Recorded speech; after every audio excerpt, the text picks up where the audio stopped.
Hello guys, good morning. Magluluto tayo ng bulang lang na mais dito sa Espanya. Okay? So, meron tayo ditong hugas bigas. Yan paglulutuin nyo para masarap. Hugas bigas. Tapos sinamahan na natin ng nilagyan na natin ng bawang. Wala akong bawang na may sibol na. Tapos luya. Ipit-pitin nyo yan. Tapos yan, mas maraming bawang, mas masarap. Okay? Ito yung ibang ating itong ating press nating nabiling mais kahapon. Dito 3 piraso lang yan, pero mapaparami natin yan. Ang style ko po ay ganito.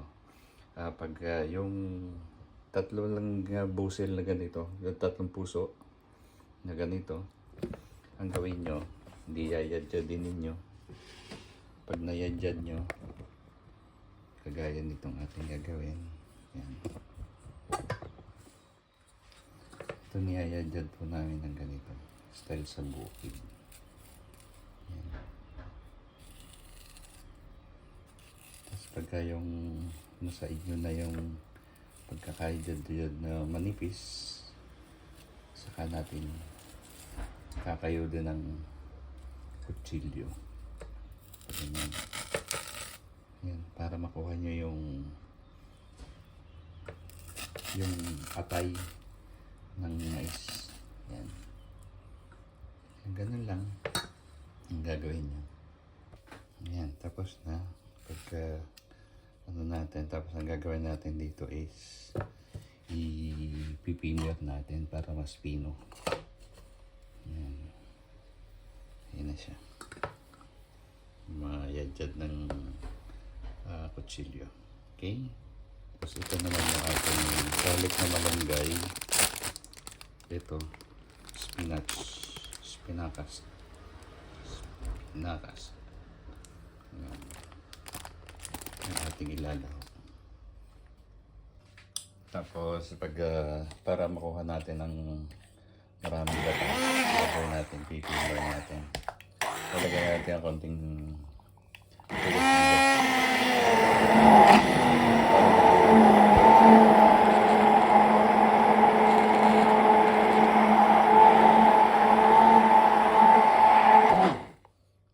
ganun. Para mas lumapot, lalagyan natin siya ng almidon de mais.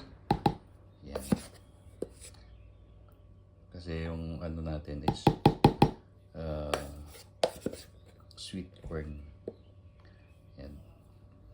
Sasama natin yan sa pagka-pipinor para matunaw. Tapos lagyan na rin natin ng 1 teaspoon and a half na Himalayan salt.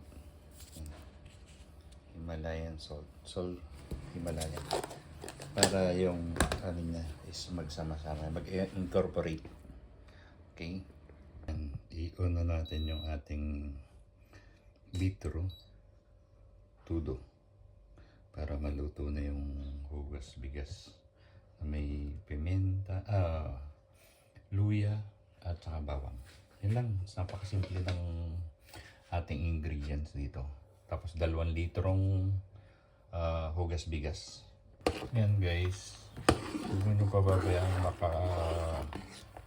makaawas ang hugas bigas. Dahil pag nawala ang ng hugas bigas, pag umawas na siya, hindi na yan masarap. So kailangan tuloy-tuloy ang kadlo ng ating kawot. Okay, ito po yung style bukid sa Quezon. Itong ginagawa kong gulay. Ayan. So lagay na natin. Ito na po yung ating ni-blender kanina. Pinimer na ginadgad na mais.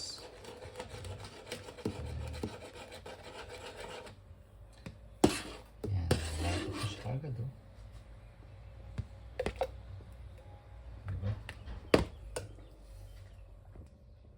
magbabawas tayo ng pang crab in corn naman mamaya. Kaya marami po yung ginawa ko. Pang crab in corn. Yan. Kasi yung ginagawa kong pang crab in corn yung nasa lata. Bini-blender ko. Pero ito napakarami. So gagawin naman natin itong soup. Crab in corn soup. Yan.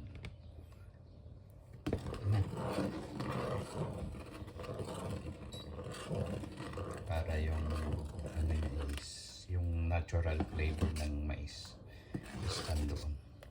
Okay? Ngayon po ilagay na natin ang ating spinach.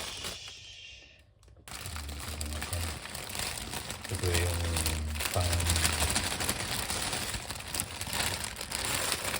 palit ko sa pag wala akong makuha ano. Kasi dito sa northern part of Spain, wala po dito nagtitinda ng moringa leaves or ng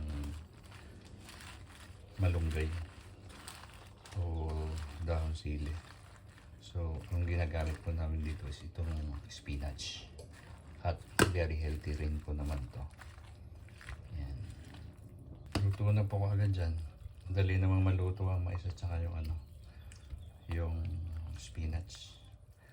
Yan na po siya. Diba? Ganito gawin nyo sa mais. Gulay na mais.